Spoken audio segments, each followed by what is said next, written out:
Jadi dalam QAQC monthly report tu, yang penting ialah kalau kita tengok dia ada kita nak laporkan berkaitan dengan kualiti lah. So dalam QAQC monthly report ni, dia kalau tuan-tuan tengok ini aktiviti dalam tu lah. Dia punya content QAQC monthly report content So dia ada penyataan tentang ICQ audit lah. ICQ audit punya finding. Jadi dalam ICQ punya finding, kita akan laporkan dalam kita punya QAQC monthly report So berapa scoring yang tuan-tuan dapat, apa finding dia, apa observation dia, kena NCR atau tidak, itu akan dimasukkan dalam QAQC monthly report. Dan yang penting dari segi pemarkahan lah. Dari segi pemarkahan So pemarkahan dia ni untuk QAQC monthly report, dia ada 4 pemarkahan iaitu dia ada melibatkan infrawork. Dia ada melibatkan infraworks 5% Ini macam kita punya site access lah. Site access. Lepas tu dia pun ada tengok tentang structural work dengan substructural work Ini melibatkan 20%. So apa-apa yang structure dia akan check dia akan check dalam ICQ dan dia merangkumi 20%. Lepas tu architectural works. Architectural works ni melibatkan sampling dekat wall, floor, door, window dan basic M&E lah. Dan apa-apa perkara yang berkaitan lah. So yang ini dia pemarkahan ni dia akan tetapkan Jadi benda ni setiap bulan. Tuan-tuan, setiap bulan dia buat. Jadi untuk QAQC monthly report ni dia memang nak laporkan tentang dia punya ICQ inspection. Dia secara khusus lah dia secara khusus dia laporkan Lepas tu kalau tuan-tuan tengok dia ada document assessment 15%. Jadi apa yang dia tengok sebenarnya ialah kalau tuan-tuan tengok inilah pecahan dia. Dia ada 4 part Part A, B, C dan D. Part A ialah kerja-kerja infra works. Part B ialah RC structure dan substructure works. Kemudian part C ialah architectural works. Part C adalah architectural works. Part D ialah melibatkan documentation. Documentation ni 15%. So dalam documentation dia akan check dia punya semua inspection form lah. Semua inspection form dan juga rekod-rekod yang melibatkan katakan NCR macam mana kita jawab dan sebagainya. Dia tengok balik lah. Dan dia biasa dia tengok past issue lah Benda tu close berapa hari dan ada tak recurrence Yang penting dia tengok recurrence, ada recurrence tak. Kalau ada recurrence, tuan-tuan punya markah tu akan banyak hilang lah. Tuan-tuan punya markah tu akan banyak hilang. Tuan-tuan. So ini QAQC monthly report ni apa yang ada dalam QAQC monthly report So tuan-tuan boleh refer balik dalam nota saya ni, tuan-tuan tengoklah ini dia ada pecahan dia lah apa yang akan dilaporkan So dia dalam ni ada inspection summary, information summary, cube test report, filing record calibration record, material delivery summary semua nak kena masukkan. Ada SI, set instruction AI, EI customer complaint, corrective action ataupun CAR. Ini kalau lepas kena NCR tak buat, tuan-tuan akan kena CR lah. CR ni lebih tinggi lah.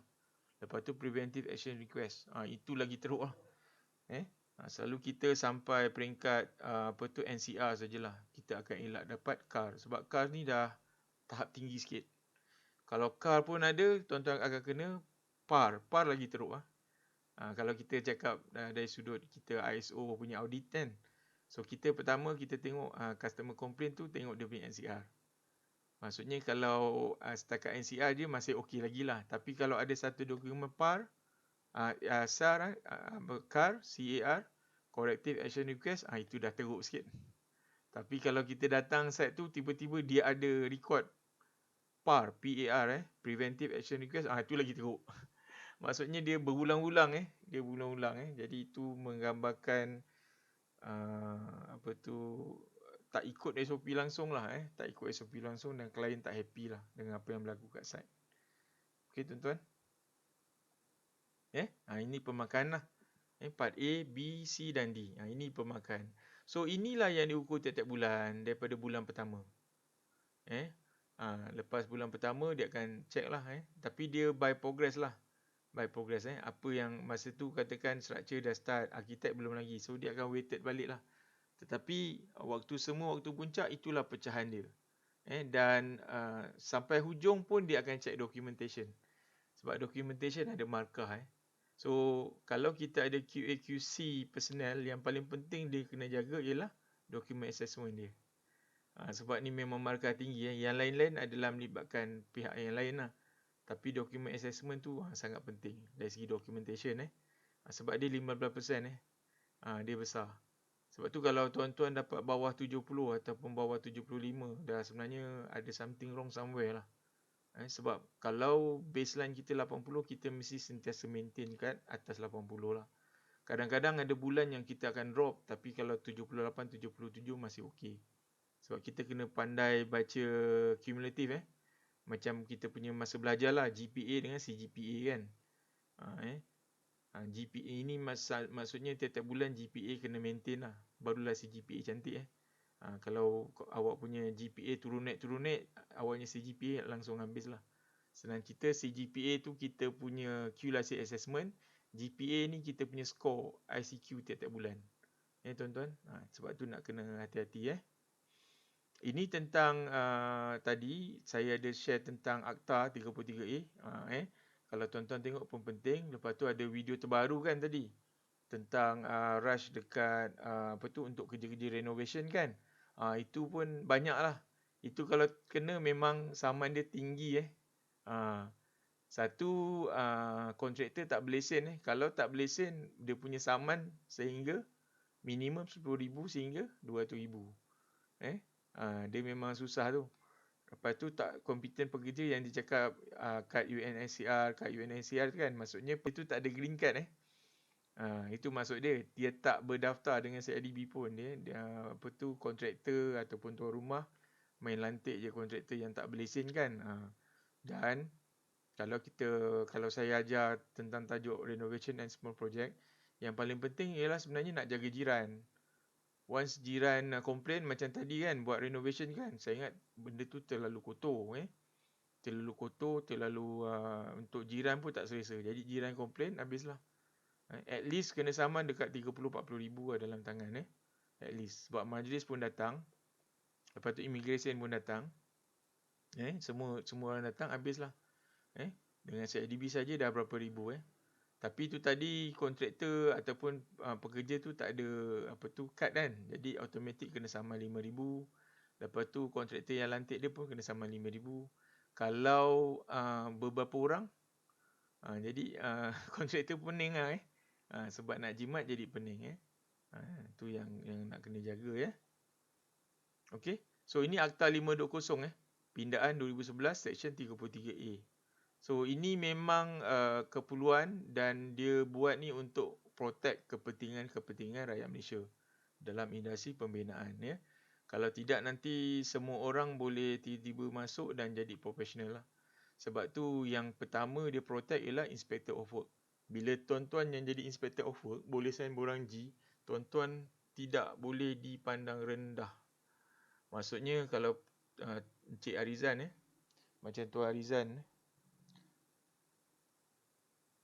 macam Tuan Arizan nak Inspector of Work kan, katakan dekat site tidak boleh dipandang rendah sebab sekarang tuan yang sign borang G. Contoh kalau tuan tak puas hati tentang inspection main proceed aja, nanti tuan-tuan balas balik dengan borang G saya tak nak sign. Bila borang G tak sign, CCC tak lepas. Jadi itu antara lain lah.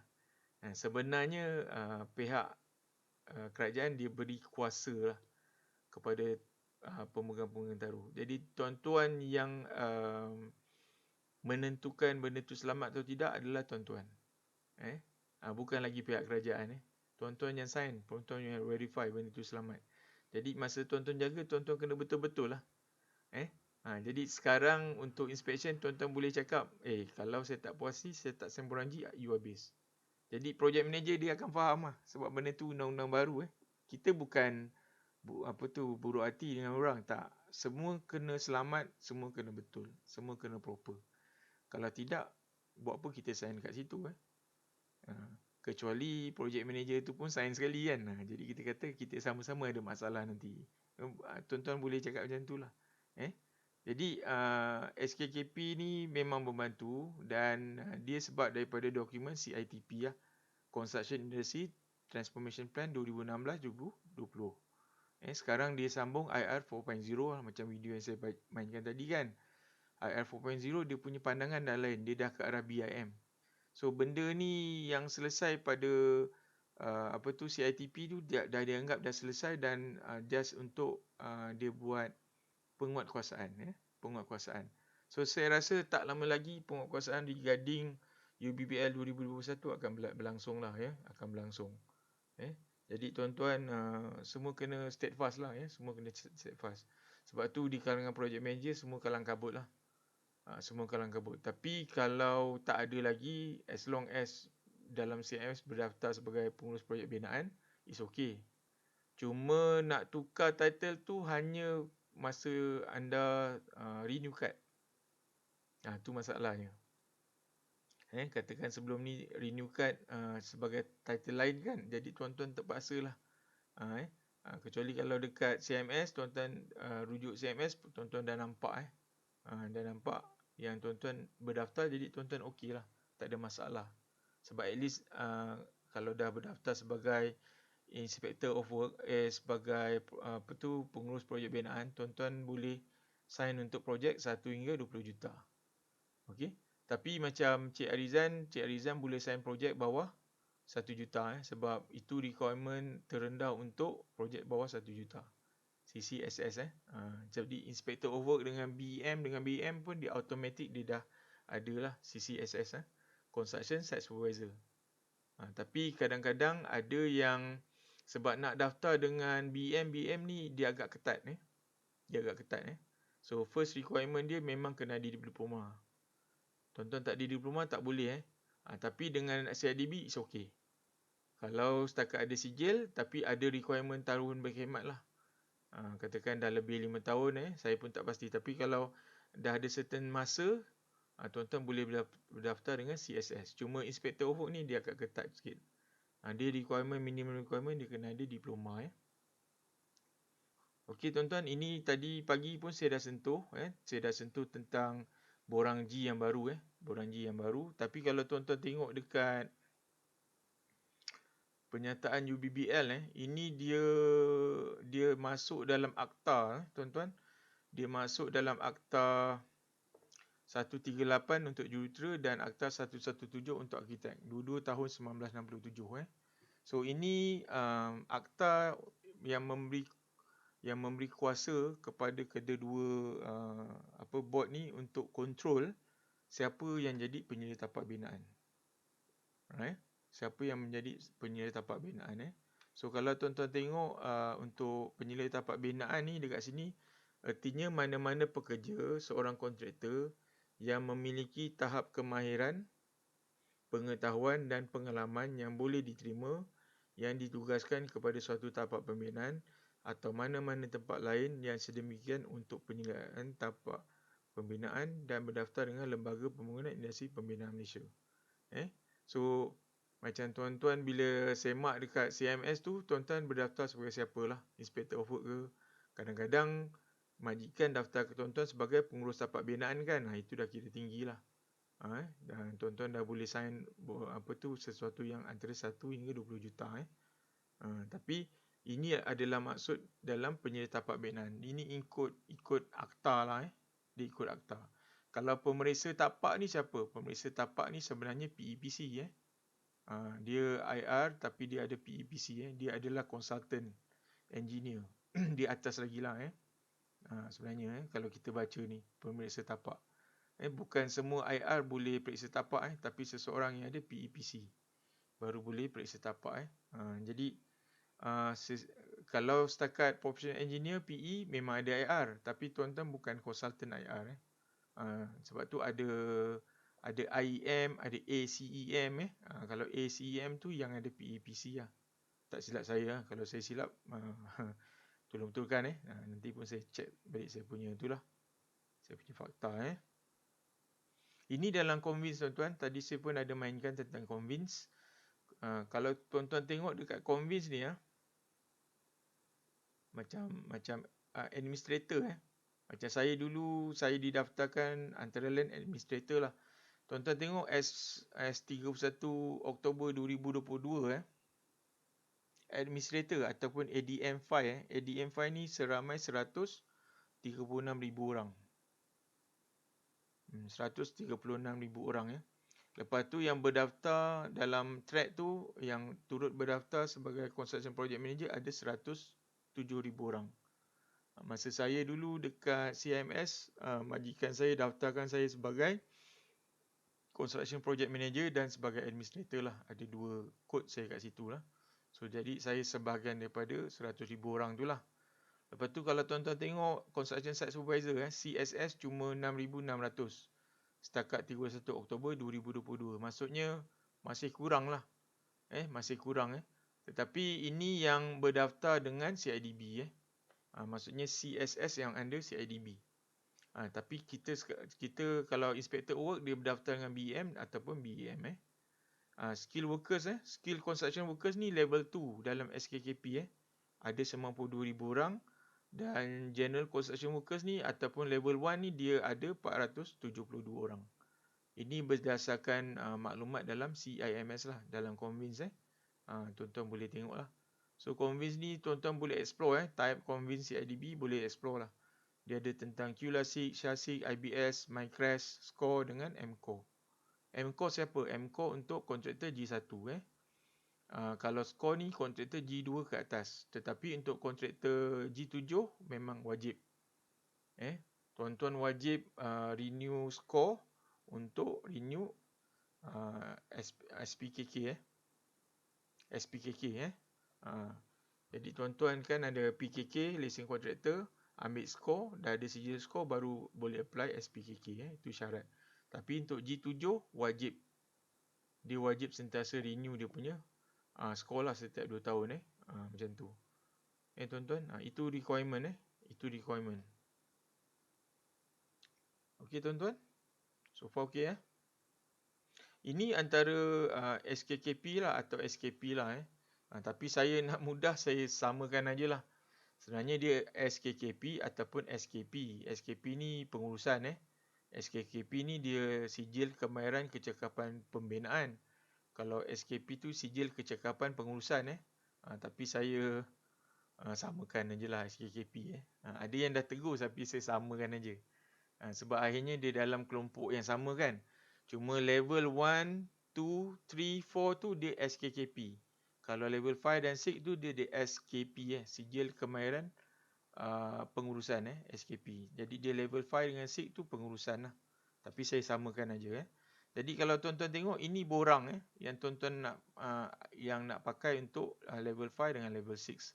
Sebenarnya walaupun saya ambil lesen ataupun saya ambil exam CCPM dengan Megajati kan, saya punya permohonan tu kena lalu pihak CIDB Permohonan saya melalui CIDB. Jadi saya nak isi borang tu perlukan tempoh 1 minggu.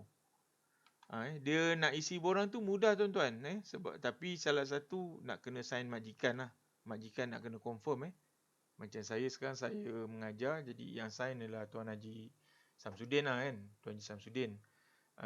Cuma yang jadi susah nak siapkan rekod ringkasan kerja.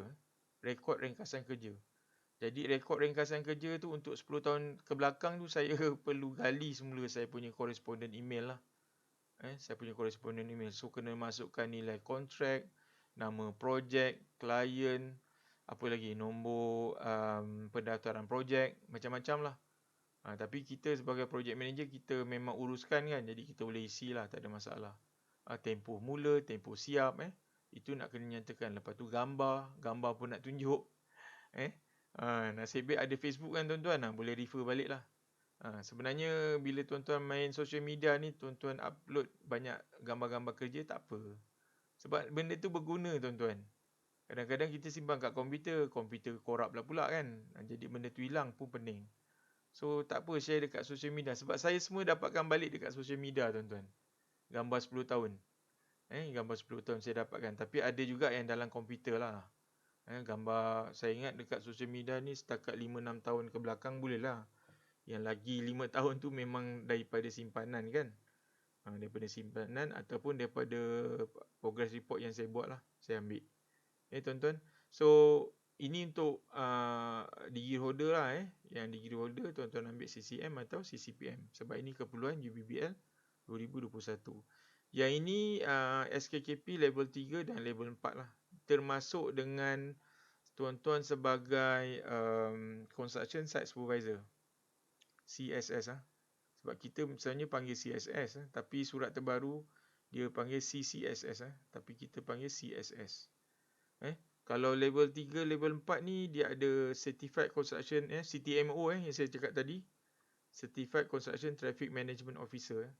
Sebab kalau projek tengah bandar dan tuan-tuan ada melibatkan jalan JKR, so JKR memang nak ada satu orang yang jaga trafik. Ini pun sebenarnya kalau dekat bandar besar dia ada.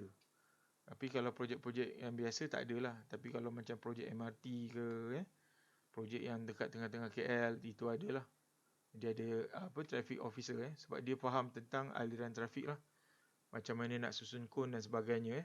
Lepas tu satu lagi Certified Facility Management Executive, FME. FME ni di level 4. Sebab CSS ni untuk tuan-tuan macam Cik Arizan kan, IOW Tuan-tuan kalau dah ada nombor badan BEM atau BM, tuan adalah level 4 automatic. Tuan ada level 4 sebab dia assistant engineer, tahap dia assistant engineer. Kenapa dia panggil assistant engineer? Sebab semua kerja dekat site hanya boleh jalan kalau tuan daripada inspector of work setuju untuk proses, untuk proceed. Sebab tu kita ada pre-casting dan sebagainya. Kalau dia agree, dia lulus baru boleh jalan. Itulah level 4 lah. Dia kira assistant kepada site manager. Sebab level 5 tadi adalah site manager. Itu adalah istilah untuk site manager. Sebab dia construction manager. Tapi kalau project manager dia level 6 lah. Project manager dia level 6. Sekarang ni memang ramai orang dah berdaftar. Kalau kita tengok record daripada Convince tu kan, construction project manager ada 107,000 orang. 100,000 orang lebih. Tapi setakat kalau kita tengok dokumen CITP third quarter 2020, hanya 600 orang, 600 dekat 700 orang saja yang ada CCPM. Itu dapatan pada CITP third quarter tahun 2020. Tak sampai 700 orang yang ada CCPM. Maksudnya saya pun tak ada. Tapi dalam sistem CIMS, syarikat mendaftarkan semua tu sebagai construction project manager. Cuma yang ada lesen CCPM tak ramai. Jadi sebab itu adalah satu peluang lah. Satu peluang. Jadi tuan-tuan kena faham tau.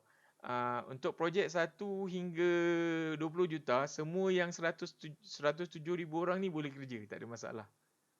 Untuk projek 1 hingga 20 juta, no problem. 107,382 orang, 107,382 orang.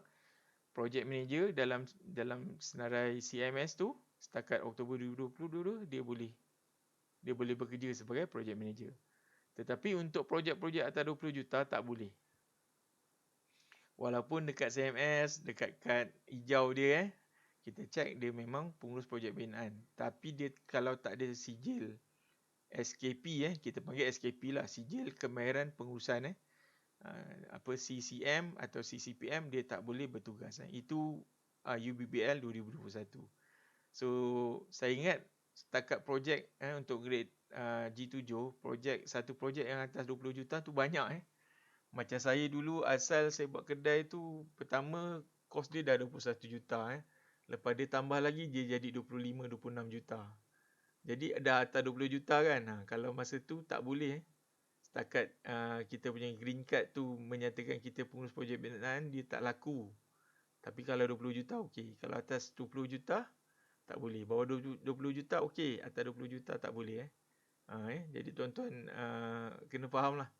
Dan paling mudah, bukan paling mudah nak lulus.